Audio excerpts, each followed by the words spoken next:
Assalamualaikum warahmatullahi wabarakatuh.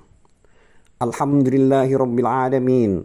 Wassalatu wassalamu ala asrafil mursalin Sayyidina Muhammad wa ala alihi wa sahbihi ajma'in. Amma ba'du. Hadis Muslim nomor 829. Artinya, diriwayatkan dari Ibnul Munkadir.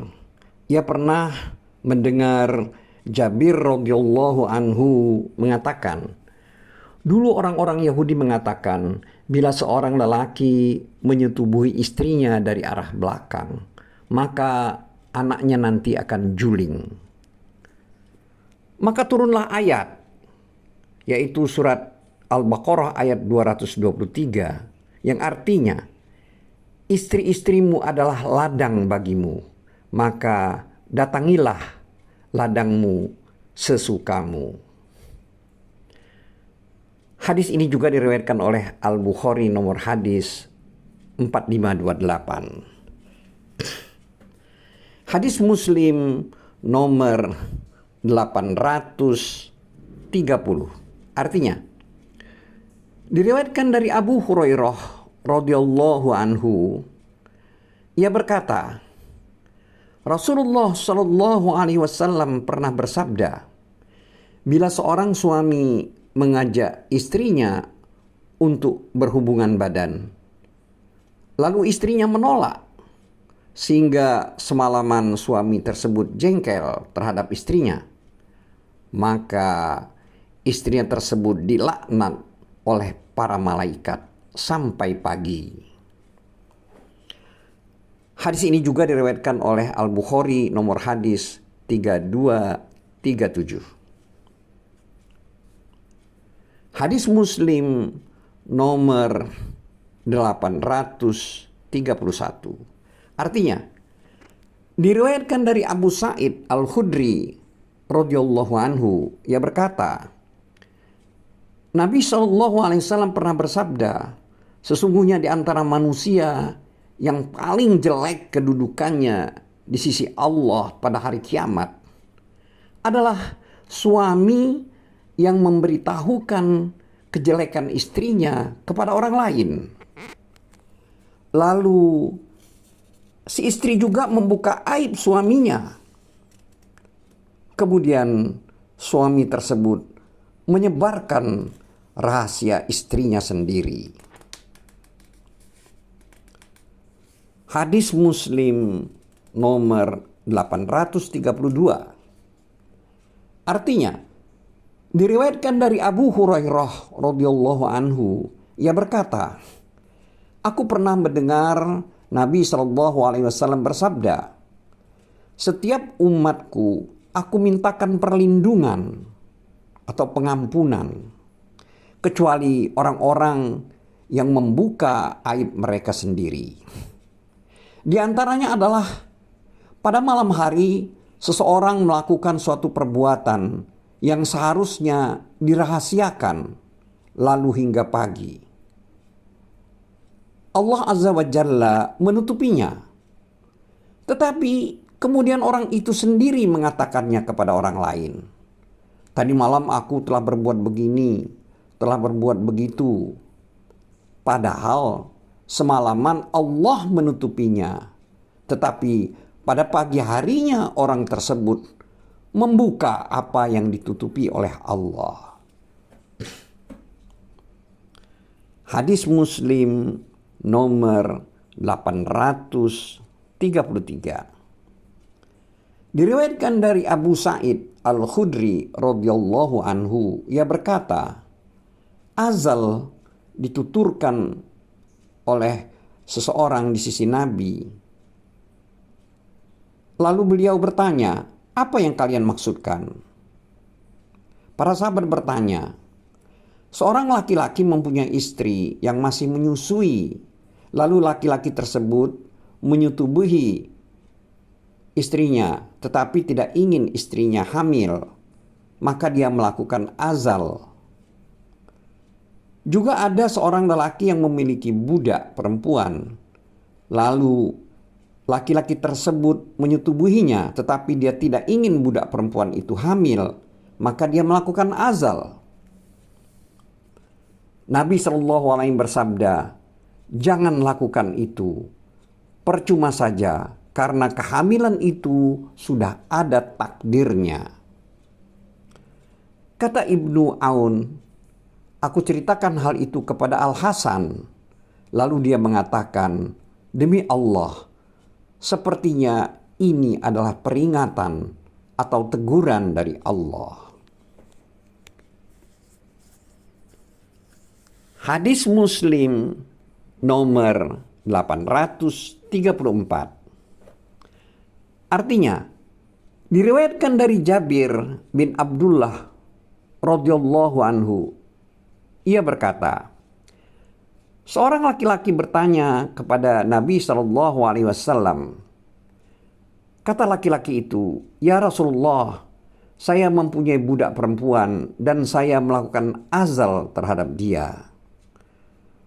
Maka Nabi SAW bersabda, sesungguhnya hal itu sedikit pun tidak akan menghalangi apa yang telah dikehendaki oleh Allah.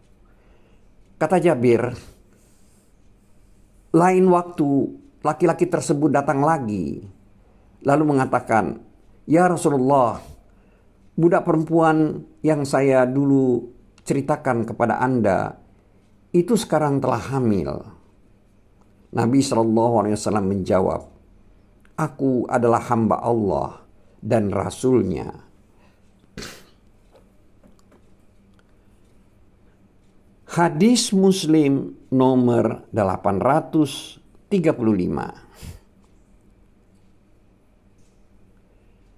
Diriwayatkan dari Judamah binti Wahab al-Asadiyah, saudara perempuan Ukasyah radhiyallahu anhu, ia berkata, aku pernah datang kepada Rasulullah sallallahu alaihi wasallam di hadapan orang banyak. Ketika itu beliau bersabda, sungguh aku telah bertekad untuk melarang ghilah. Maksudnya menyetubui istrinya pada saat masa menyusui anak. Tetapi kemudian aku teringat orang-orang Romawi dan Persia melakukan ghilah. Lalu hal itu tidak mengakibatkan anak-anak mereka cacat. Kemudian orang-orang bertanya kepada beliau mengenai azal.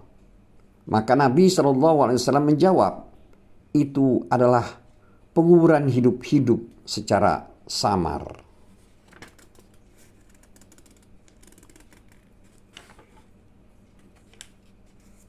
Hadis Muslim nomor 836.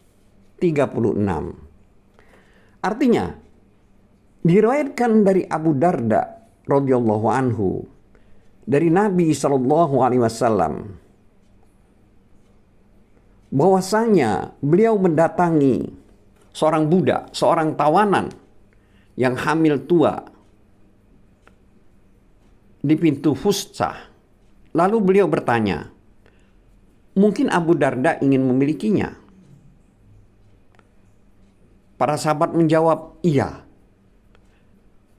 Rasulullah SAW bersabda, sungguh aku ingin melaknatnya hingga laknat tersebut dibawanya ke kubur. Bagaimanapun dia menjadikan perempuan itu sebagai ahli waris, sedangkan perempuan itu tidak boleh disetubuhi. Bagaimana dia menggunakan perempuan itu, sedangkan perempuan itu tidak boleh dia setubuhi.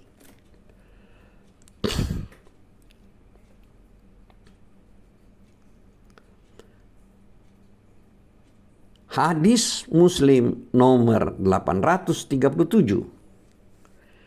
Diriwayatkan dari Abu Sa'id Al-Khudri radhiyallahu anhu bahwasanya Nabi SAW pernah mengirim pasukan ke Autas pada perang Hunain. Kemudian mereka bertemu musuh lalu bertempur hingga mereka mengalahkan musuh. Mereka banyak mendapat tawanan. Sepertinya para sahabat merasa enggan untuk menyetubuhi para tawanan perempuan yang telah mereka miliki sebagai budak.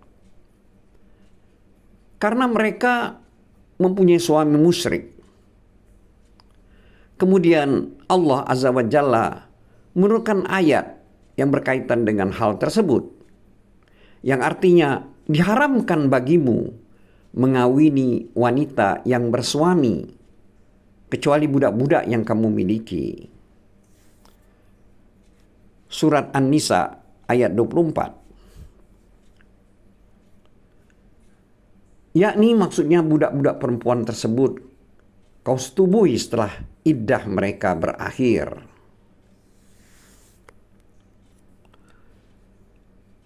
Hadis Muslim nomor 838. Diriwayatkan dari Anas radhiyallahu anhu, ia berkata, Nabi SAW memiliki 9 istri. Bila beliau menggilir di antara mereka, beliau tidak datang kembali ke giliran pertama, kecuali setelah 9 hari. Setiap malam mereka berkumpul di rumah istri yang mendapat giliran dari Nabi SAW. Ketika Nabi SAW berada di rumah Aisyah, datanglah Zainab. Lalu Nabi SAW mengulurkan tangan kepadanya. Kemudian Aisyah mengatakan, ini kan Zainab. Maka Nabi SAW melepaskan tangannya.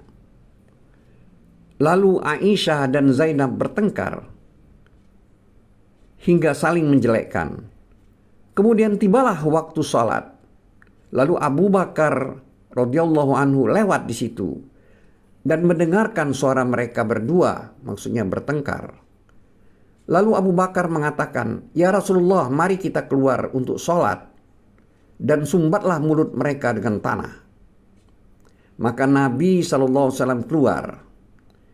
Kata Aisyah, sekarang Nabi SAW sedang mengerjakan sholat dan nanti Abu Bakar radhiyallahu anhu pasti akan datang memarahiku. Ternyata itu betul. Ketika Nabi SAW selesai salat, Aisyah didatangi oleh Abu Bakar, yang bukan lain adalah ayahnya sendiri. Lalu dia memarahi Aisyah. Kata Abu Bakar, seperti inikah perbuatanmu?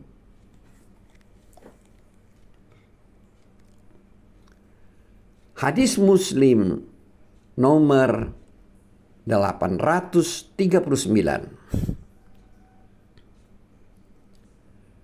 Artinya, diriwayatkan dari Ummu Salamah radhiyallahu anhu bahwasanya ketika Nabi SAW mengawini Ummu Salamah yang saat itu berstatus janda, Nabi SAW tinggal di rumah Ummu Salamah selama 3 hari. Kata Nabi SAW, sesungguhnya ini bukanlah penghinaan terhadap keluargamu. Jika kau mau, aku akan tinggal di sini bersamamu 7 hari. Dan jika aku tinggal 7 hari bersamamu, maka aku akan tinggal 7 hari pula bersama istri-istriku yang lain.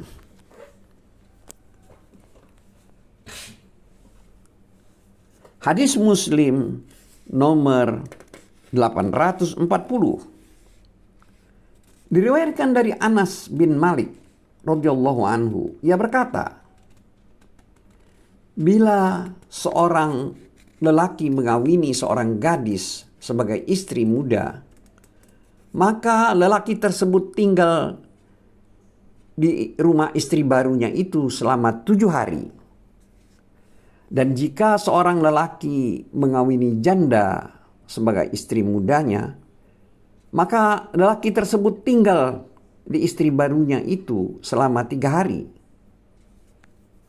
Kata Khalid, seandainya aku katakan bahwa Anas mengatakan hal tersebut dari Nabi SAW, maka aku benar.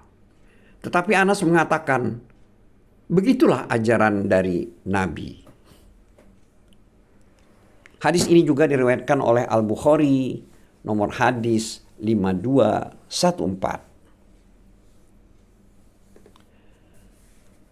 Hadis Muslim nomor 841. Artinya, diriwayatkan dari Aisyah radhiyallahu anha, ia berkata, "Aku tidak pernah melihat orang yang lebih aku senangi dalam keteladanannya daripada Saudah binti Zam'ah yang memiliki kecerdasan." Kata Aisyah, ketika Saudah telah tua, dia memberikan jatah gilirannya dengan Nabi SAW kepada Aisyah. Kata Saudah, "Ya Rasulullah, hari ini giliranku. Aku berikan kepada Aisyah."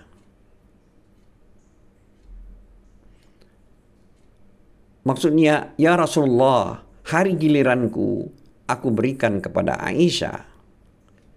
Dengan demikian, maka Nabi SAW menggilir Aisyah selama 2 hari. 1 hari untuk Aisyah dan 1 hari lagi sebagai jatah pemberian dari Saudah. Hadis Muslim nomor 842. Artinya, diriwayatkan dari Atha, ia berkata, "Kami beserta Ibnu Abbas radhiyallahu anhu menghadiri jenazah Maimunah, istri Nabi SAW di Syarif. Ibnu Abbas mengatakan, ini adalah istri Nabi SAW. Bila kalian mengangkat tandunya, maka janganlah menggoncangnya. Angkatlah pelan-pelan. Nabi SAW memiliki 9 orang istri. Belum pernah menggilir. Beliau pernah Nabi SAW pernah menggilir yang 8 dan tidak menggilir yang 1. Kata Atha, yang tidak pernah atau yang pernah tidak digilir itu adalah Syafiyah binti Huyai bin Akhtab. Hadis ini juga diriwayatkan oleh Al-Bukhari dengan nomor hadis 5067.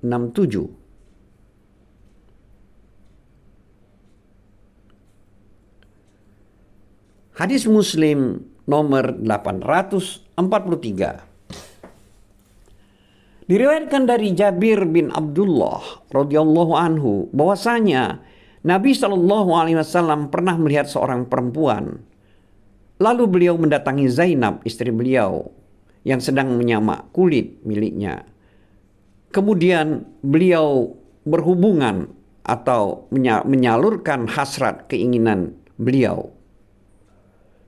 Setelah itu beliau keluar kepada para sahabat lalu bersabda, "Sesungguhnya perempuan itu bila dilihat dari depan tampak memikat karena ada pengaruh syaitan, dan dari belakang pun tampak memikat karena ada pengaruh syaitan.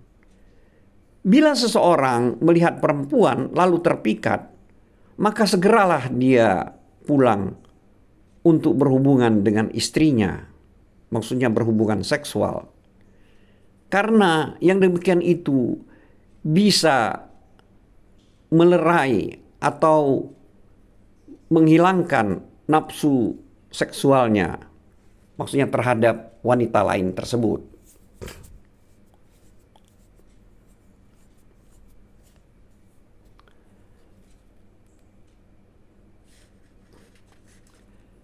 Hadis Muslim nomor 844.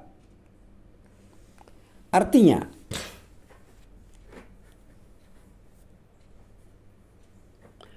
diriwayatkan dari Abu Hurairah radhiyallahu anhu dari Nabi SAW, beliau bersabda, "Barang siapa beriman kepada Allah dan hari akhir, maka berkatalah dengan baik dan diamlah ketika menyaksikan suatu peristiwa. Berhati-hatilah dalam menyikapi istri, karena perempuan itu diciptakan dari tulang rusuk, dan tulang rusuk yang paling bengkok adalah bagian atasnya. Jika kamu berusaha meluruskannya, maka tulang rusuk tersebut akan patah. Tetapi jika kamu membiarkannya, maka dia tetap bengkok. Karena itu sikapinlah, maksudnya bimbinglah istri dengan penuh kebijakan. Hadis ini juga diriwayatkan oleh Al-Bukhari nomor hadis 5185. Wallahu a'lam bissawab. Wabillahi taufiq wal hidayah. Wassalamualaikum warahmatullahi wabarakatuh.